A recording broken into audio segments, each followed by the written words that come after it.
पाकिस्तान के अलग अलग प्रांतों से आवाज तो बहुत पहले से उठ रही थी, लेकिन अब आखिरकार पाकिस्तान में बलूचिस्तान जो हिस्सा है उसका उसने अपने आप को आजाद घोषित कर दिया है। मैं देखता हूं पाकिस्तान के सोशल मीडिया पे वो ये नजर आती है जी कि बलूचिस्तान को आजादी मिल गई है या बलूचिस्तान जो है वो आजाद हो रहा है।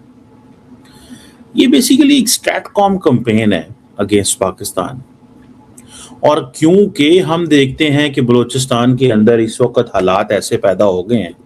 कल बलूचिस्तान की तरफ से आया एक ओपन लेटर में ये बोला गया कि हम अपनी इंडिपेंडेंस डिक्लेयर कर रहे हैं।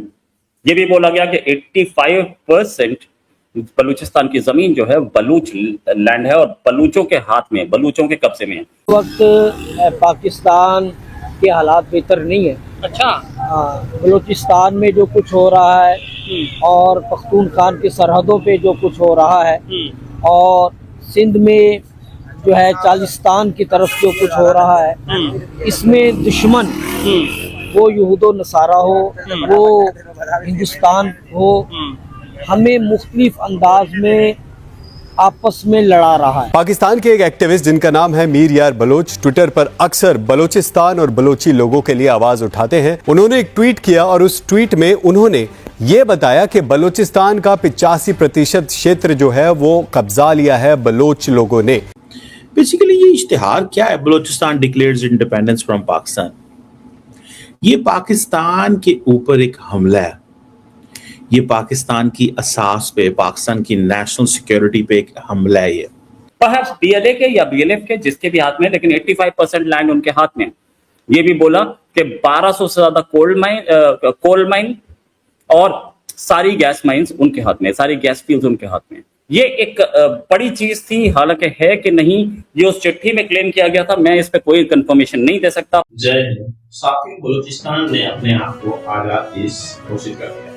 बलूचिस्तान ने ये कह दिया है कि अब वो पाकिस्तान का हिस्सा नहीं रहा है, वो पाकिस्तान से आजाद हो गया है। वहाँ के लोग इस बात की घोषणा कर चुके हैं और इसके साथ में पाकिस्तान को बुलाया हुआ है।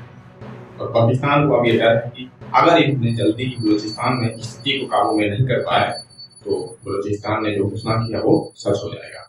और साथियों, इस समय महत्व इस बात का है कि बलूचिस्तान ने ये घोषित तो करते हुआ था है, और इससे भी बड़ी महत्व की बात है इस समय बलूचिस्तान की स्थिति ऐसी है कि पाकिस्तान की आर्मी का कंट्रोल सही तरीके से नहीं है। वहाँ आर्मी भी मारे जा रहे हैं और वहाँ पे पुलिस भी। तो जाहिर सी बात है, और मुनीर की जो आर्मी है वो बलूचिस्तान में कंट्रोल पाने में असमर्थ है, और यही बात जो है बलूचिस्तान की आज़ादी को आगे की तरफ ले जा रहा है। और साथ में देखने वाली बात है, अगर बलूचिस्तान की ये घोषणा का असर लंबे समय तक रह गया तो चाइना, जो कि अभी कुछ समय पहले पाकिस्तान से नकल वापस मांगने की बात कर रहा है, क्या दिया कि वो माफ नहीं करेगा। और अब जब बलूचिस्तान ये कह देगा वो पूरी तरह से आजाद है, तो जाहिर सी बात है जो चीनी कंपनी है वहाँ पर पाकिस्तान में, बलूचिस्तान में, उसे वहाँ से छोड़कर भागना पड़ेगा और इससे पाकिस्तान को बहुत बड़ा आर्थिक नुकसान भी झेलने को पड़ेगा। चीन जैसा देश जो है पाकिस्तान के ऊपर हमेशा के लिए भरोसा करना छोड़ देगा। इतना बड़ा प्रोजेक्ट उन्होंने पाकिस्तान में लगाया और स्थिति कंट्रोल ना होने के कारण उन्हें प्रोजेक्ट बंद करना पड़ेगा, और यही चीजें अभी देखने को मिलेगा। बलूचिस्तान ने जब से आज़ादी घोषित किया तो पाकिस्तानी की जो मीडिया है और उनके जो नेता बौखलाए हुए हैं कि आखिरकार ये न्यूज इतना फैल कैसे रहे।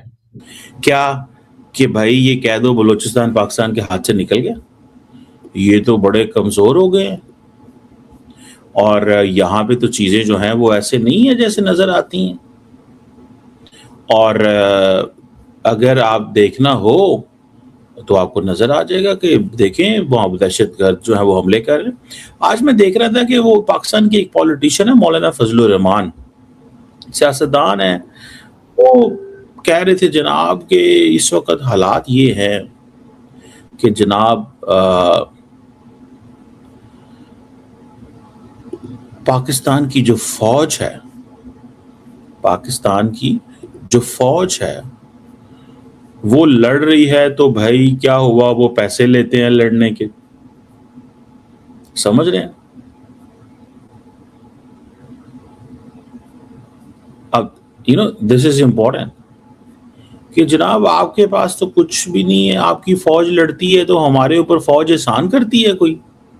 बेसिकली मौलाना फजलुर रहमान का भी एक प्रॉब्लम है, वो पावर में नहीं है, तो वो जारी बात है, he wants to get an attraction. वो समझते हैं कि इमरान खान अपोजिशन में चला गया तो हमें कुछ ना कुछ करना चाहिए। इमरान खान वो अपोजिशन नहीं कर सका, वो जेल में है, so on and so fourth. लेकिन ये बलूचिस्तान वाला जो नैरेटिव है ना, दैट इज वेरी डेंजरस।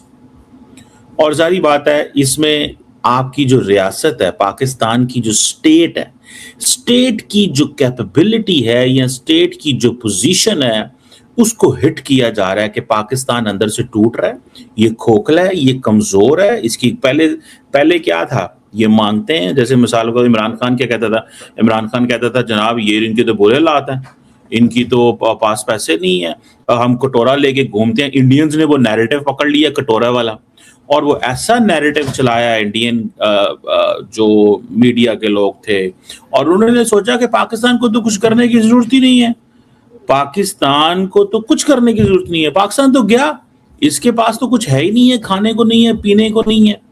अब देखें, अब आप क्या करते हैं, अच्छा कुछ खाने को नहीं है, पीने को नहीं है, तो लिहाजा this is the best thing कि आप पाकिस्तान को वैसे ही जो है ना, ये हमारा मुकाबले ही नहीं कर सकता, इसकी वो पोजीशन नहीं है, इसकी वो स्पेस नहीं है, ये तो वो मुल्क ही नहीं है। तो अब पाकिस्तान के ऊपर हमला ये हो रहा है कि भाई ये खत्म हो चुका हुआ। अब खैबर पख्तूनख्वा के अंदर इंसर्जेंसी है, एक तरफ से टीटीपी से लड़ रहे हैं, एक तरफ से बलूचिस्तान में बीएसएल एथनिक मिलिटेंट्स हैं, रिलीजियस बेस्ड मिलिटेंट्स हैं। चीजों को अगर फैक्चुअली हम इवैल्यूएट करें या लॉजिकली उनको एनालाइज करें, बलूचिस्तान कभी भी पाकिस्तान के साथ नहीं था, ये तो ऑन रिकॉर्ड है। बलूचिस्तान की पाकिस्तान आर्मी के साथ हमेशा से लड़ाई थी, ये भी ऑन रिकॉर्ड है, और ये दोनों साइड बोलती हैं, ऐसा नहीं है कि कोई वन साइडेड है। बलूचिस्तान अपनी आजादी के लिए सबसे बुलंद आवाज में इस समय बोल रहा है, ये भी फैक्ट है। चाहे पाकिस्तान बोले कि वो टेररिज्म कर रहे हैं, क्या कर रहे हैं, वो एक अलग बात है, लेकिन इस समय सबसे बुलंद आवाज उनकी चल रही है। और उससे भी बड़ी बात जो आपने कही है, उनको अगर हम सिलसिलेवार एवेलुएट करें, इसमें कोई शक नहीं है कि बलूचिस्तान के अंदर पाकिस्तान आर्मी की एंट्री बैंड है एक तरीके से। They are there, but they are there superficially. Police भी जो है वो, क्योंकि इतने सालों से वो बलूचिस्तान के पुलिस है, तो ऑब्वियस बात है उसमें बलूच लोग पुलिसमैन है, तो कहीं ना कहीं एक उनका दिल अपने बलूचिस्तान के लिए बोलता है। कोई बड़ी बात तो है नहीं भाई, इसका प्रूफ मैं दे सकता हूं। अगर दिल्ली में देखा जाए तो दिल्ली के आसपास के इलाकों के लोग जो हैं वो पुलिसमैन हैं। अगर जेएनके में देखा जाए तो जेएनके वाले हैं, आंध्रा में देखा जाए तो आंध्रा वाले हैं। तो इसीलिए बलूचिस्तान में जो पुलिस होगी तो जायज बात है वो बलूचों के बीच की है। सो वो पुलिस रिजाइन करे, अपने बलूचों के साथ मिल जाए, ये कोई बहुत सरप्राइजिंग बात नहीं होगी।